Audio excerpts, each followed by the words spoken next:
ನಮಸ್ಕಾರ. ಇದು ವಿಷ್ಣು ಸಹಸ್ರನಾಮದ 24ನೇ ಶ್ಲೋಕ. ವೇದಗಳಲ್ಲಿ ಅತ್ಯಂತ ಪ್ರಸಿದ್ಧವಾದ ಪುರುಷ ಸೂಕ್ತದ ಸಾಲುಗಳು ಸಹಸ್ರ ಶೀರ್ಷ ಪುರುಷಃ ಇದೇ ಶ್ಲೋಕದಲ್ಲಿ ಬರುತ್ತವೆ. ಭಗವಂತನ ವಿರಾಟ ರೂಪದ ದರ್ಶನ ಇಲ್ಲಿದೆ. ಈ ಶ್ಲೋಕದಲ್ಲಿ 10 ನಾಮಗಳಿವೆ. ನಾಮ 220ರಿಂದ 229ರವರೆಗೆ.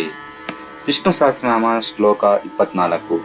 ಅಗ್ರಣೀರ್ಗಾಮಣಿ ಶ್ರೀಮಾನ್ ನ್ಯಾಯೋ ನೇತಾ ಸಮೀರಣಃ ಸಹಸ್ರಮೂರ್ಧ ವಿಶ್ವಾತ್ಮ ಸಹಸ್ರಾಕ್ಷ ಸಹಸ್ರಪಾತ್. ಪದಗಳ ಅರ್ಥ: ಅಗ್ರಣಿ, ಭಕ್ತರಿಗೆ ಶ್ರೇಷ್ಠವಾದ ಪದವಿಯನ್ನು ಕೊಡಲು ತಾನೇ ಮುಂದೆ ನಿಂತು ಕರೆದೊಯ್ಯುವನು. ಅಗ್ರಾಮಣಿ, ಭೂತಗ್ರಾಮಕ್ಕೆ ನಾಯಕ, ಎಲ್ಲರನ್ನೂ ಒಟ್ಟಿಗೆ ಕರೆದುಕೊಂಡು ಹೋಗುವನು. ಶ್ರೀಮಾನ್, ಶ್ರೇಷ್ಠವಾದ ಕಾಂತಿ ಮತ್ತು ಐಶ್ವರ್ಯವುಳ್ಳವನು.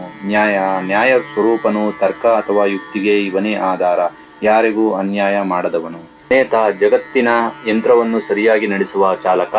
ಸಮೀರಣ, ಪ್ರೇರಣೆ ನೀಡುವವನು, ಗಾಳಿ ರೂಪದಲ್ಲಿ ಜೀವಿಗಳು ಉಸಿರಾಡುವಂತೆ ಮಾಡುವವನು. ಸಹಸ್ರಮೂರ್ಧ, ಸಾವಿರಾರು ತಲೆಗಳನ್ನು ಹೊಂದಿರುವವನು. ವಿಶ್ವಾತ್ಮ, ಇಡೀ ವಿಶ್ವವೇ ಶರೀರವಾಗಿ ಉಳ್ಳವನು ಅಥವಾ ವಿಶ್ವದ ಆತ್ಮ. ಸಹಸ್ರಾಕ್ಷ, ಸಾವಿರಾರು ಕಣ್ಣುಗಳುಳ್ಳವನು, ಎಲ್ಲೆಡೆ ನಡೆಯುವುದನ್ನು ಒಂದೇ ಬಾರಿ ನೋಡಬಲ್ಲವನು.